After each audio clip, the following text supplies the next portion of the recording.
Welcome back to the daily morning entertainment feed on Fiddler Music, with me as editor Olivia. Today, let's take a look at some notable celeb news in the past 24 hours. Thank you for always supporting and accompanying us. Come to the following hot news.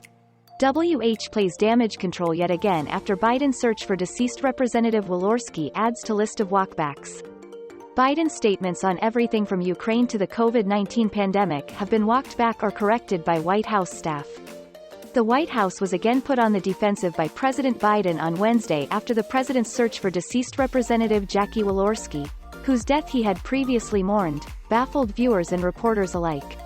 The president speaks directly and candidly, straight from the shoulder, as he often says, White House spokesperson Robin Patterson told Fox News Digital in a statement, when asked about the president's long track record of saying things his staffers later corrected.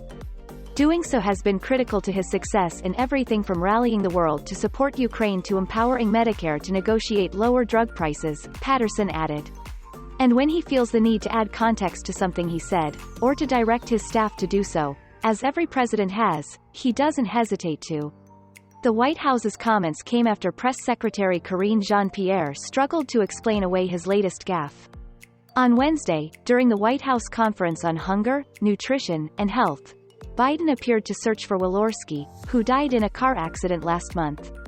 I want to thank all of you here, including bipartisan elected officials like Senator Braun, Senator Booker, Representative Jackie, are you here? Biden said, searching for the late Congresswoman. I think she was going to be here to help make this a reality.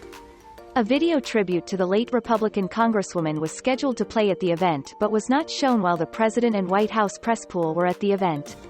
After the bizarre episode, White House Press Secretary Karine Jean-Pierre said Biden was naming the congressional champions on this issue and was acknowledging her incredible work.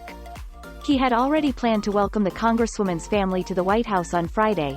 There will be a bill signing in her honor this coming Friday, Jean-Pierre said. So, of course, she was on his mind. She was at top of mind for the president. Jean-Pierre doubled down on the White House's cleanup of Biden's fumble when pressed by reporters. Pandemic is over. Earlier this month, the White House was also forced to walk back comments Biden made to CBS News at the Detroit Auto Show about the pandemic. The pandemic is over, the president said during an interview with 60 Minutes anchor Scott Pelley at the Detroit Auto Show. We still have a problem with COVID. We're still doing a lot of work on it, but the pandemic is over. If you notice, no one's wearing masks. Everybody seems to be in pretty good shape. Jean-Pierre later explained that Biden only made those comments because he was looking around the auto show. She noted the auto show hadn't taken place for 3 years. What he really meant is that the very severe stage of the pandemic of having 3,000 deaths a day, that stage is no longer present, Anthony Fauci, the top White House medical advisor, separately told Politico. People should not be cavalier that we're out of the woods. One China. Multiple times during his presidency, Biden has seemingly confused U.S. policy regarding Taiwan. Yes, if in fact there was an unprecedented attack, Biden said when Pelley asked if the U.S. would intervene if China invaded Taiwan during the interview this month. Under the federal government's One China policy created in 1979, the U.S. doesn't recognize Chinese sovereignty over Taiwan, according to the Center for Strategic and International Studies. However, the U.S. does acknowledge the Chinese government's position that Taiwan is a part of China and has never explicitly stated it would defend the nation from attack. When the President of the United States wants to announce a policy change, he will do so. He has not done so, White House National Security Advisor Jake Sullivan said after the CBS News interview, walking back Biden's comments. The president has made similar comments on at least 3 other occasions which have also triggered White House walkbacks. Ukraine crisis. Amid Russia's invasion of Ukraine, Biden has also made a series of comments that have earned corrections or clarifications from his White House and administration officials. In May, after Biden said sanctions imposed on Russia before the invasion were never intended to deter military action, the U.S. ambassador to the North Atlantic Treaty Organization said sanctions were, obviously, meant to deter. In addition, the White House walked back several comments the president made during his trip to Europe amid the war in April. Biden said Russian President Vladimir Putin cannot remain in power, apparently hinting at regime change, called Putin a war criminal in a departure from administration policy, suggested American troops would be deployed to Ukraine and said the U.S. would respond, in kind, if Russia used chemical weapons.